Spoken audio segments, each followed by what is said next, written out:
delegation here. First of all, let me welcome you very warmly to the seat of the presidency of our country, to Jubilee House. And to say that it's a really notable occasion for me to have you here with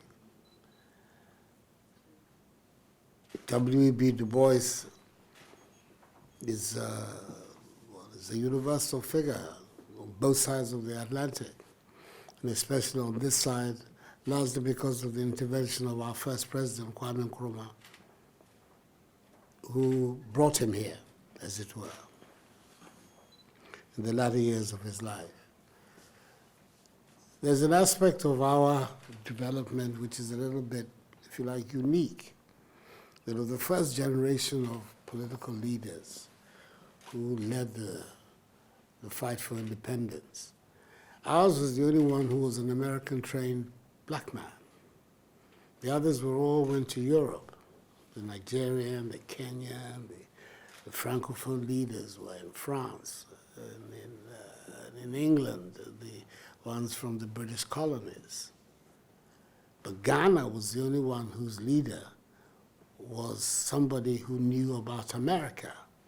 And that is what gave him the special insight into what was taking place in America. He was in America in the 30s.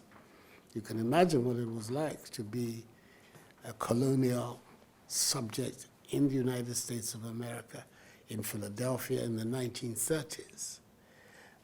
And he came back with all the information, the emotions, the passions that were being raised at that time by the black leaders of the time. Du Bois, and to some extent even Marcus Garvey, who featured very much in the discussions of Dr. Kwame Nkrumah. So he gave us a special nexus with the struggle of our brothers and sisters in America, which has lasted up till today. 4 years ago, I thought it necessary for us to make an important symbolic statement about the bridge over the Atlantic between the African families on that side and the African family here on the continent, by commemorating, there's no other way to describe it, but by commemorating the 400th year of the formal beginning of slavery in the United States.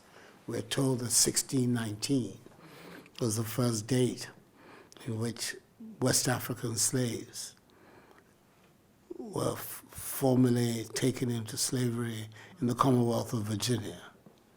So in 2019, we decided to celebrate the 400 years of this development for essentially 3 reasons. One,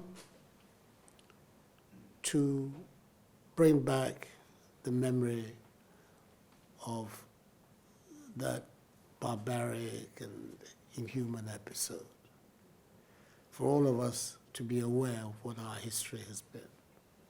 Secondly, to make the statement that we should organize ourselves in such a way that never again will we be subjected to such indignities and infamy. And thirdly, to use it as an occasion to reunite the African family. I've always been very impressed with the statement that the Jamaican singer Peter Tosh made when he said that he doesn't care where you come from. So long as you're a black man, you're an African. And I believe that that statement is the most poignant of the reasons. So these were the reasons why we initiated the Year of Return. And it turned out to be a huge success. I myself came to the United States. I launched the program at the Press Club in Washington, D.C., with members of the Black Caucus in the Congress of the United States, and also in several countries in the Caribbean that I toured in that time.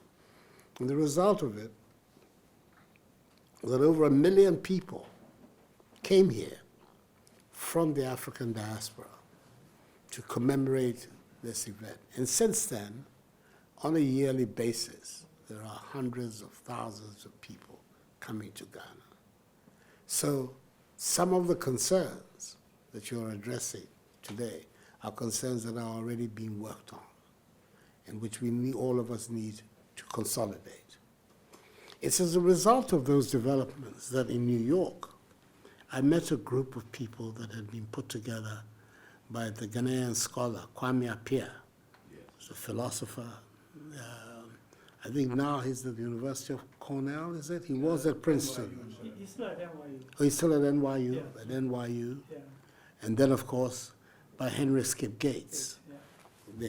They took me to lunch in New York and brought out a program for the rehabilitation and revival of the Du Bois name and what we could do, the very matters that he's talking about. I am somewhat surprised about this delay in so-called agreements, because I've been expecting to see him again, and he hasn't come back to me. So I've not been aware that documents are being prepared that are supposed to be for our signature. I don't see why there should be any delay in doing that. So, Secretary, and I think that the people in the office, the diaspora office here, who have to know about it, should be in a position for us to be able to deal with it quickly. It's been, I think we're finally there. It was being negotiated between the Ministry of Tourism, Ministry of Finance, and the Du Bois Foundation. And there were some language issues, but I think we finally got it. I spoke to the minister last week, and he said it was ready. So they were going to put it in final form, and then he would send it to your office for approval, and then they could go ahead. The Du Bois Foundation here, or the organization that Skip Gates was leading in That's America? the one that he's executive The one, Yeah. that one. That Yeah, one. yeah, yeah. That one. So I think we're there. He was in my office when I spoke to the minister. Yeah, because if there are all these commitments to assist in that exercise, there should be no reason why we should delay on it. That's important. I was unable to attend the 60th anniversary of his death, which was when, I think, yesterday. Yesterday. But as you noted, I sent somebody there. I think it's a problem. The problem he had is a problem that many people have had in terms of the pronunciation of his name, because in the Francophone world, they find it difficult to understand that Du Bois is the correct way to pronounce what, or obviously would be Dubois. So Ukriku, the deputy minister, I think falls into that category of people. But there it is. But I think that the matters we're talking about are matters that are common between us, and we need to work on them together and as intimately as possible, so that we can get a situation whereby all of these, those who have stood and sacrificed their lives to maintain the dignity of black people all over the world, we can find a way of projecting them for the edification of ourselves here and our young people, as well as a way of also reaching across the Atlantic to rekindle and strengthen the ties that we have with our people over there. It's an important matter for us. Tourist potential and all of that it's obvious, its implications. But I also think that there are other dimensions too, which it would help promote.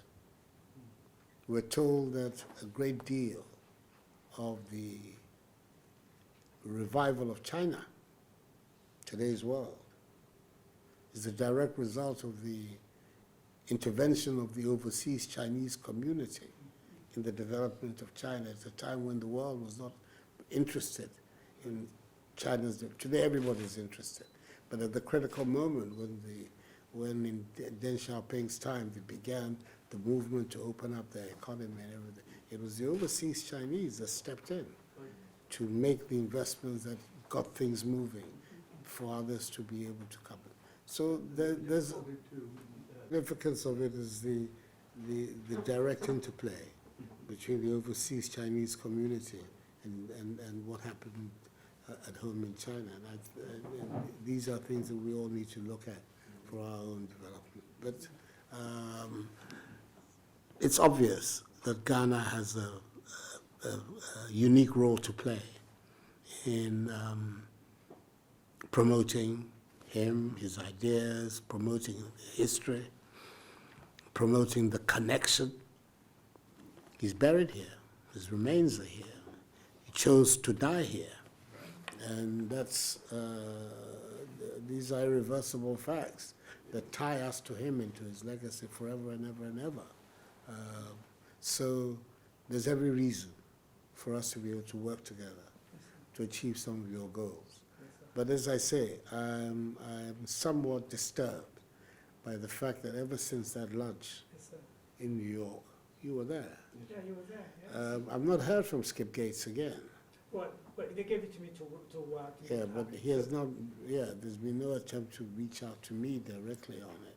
Yeah, To me, yeah, I think out of deference to you, they sort of tried to work through me. Okay. Just this morning, I got an email from him, Skip, he says, And that we should have a focus institutionally for where that scholarship can be developed is something that we really have to pay maximum attention to.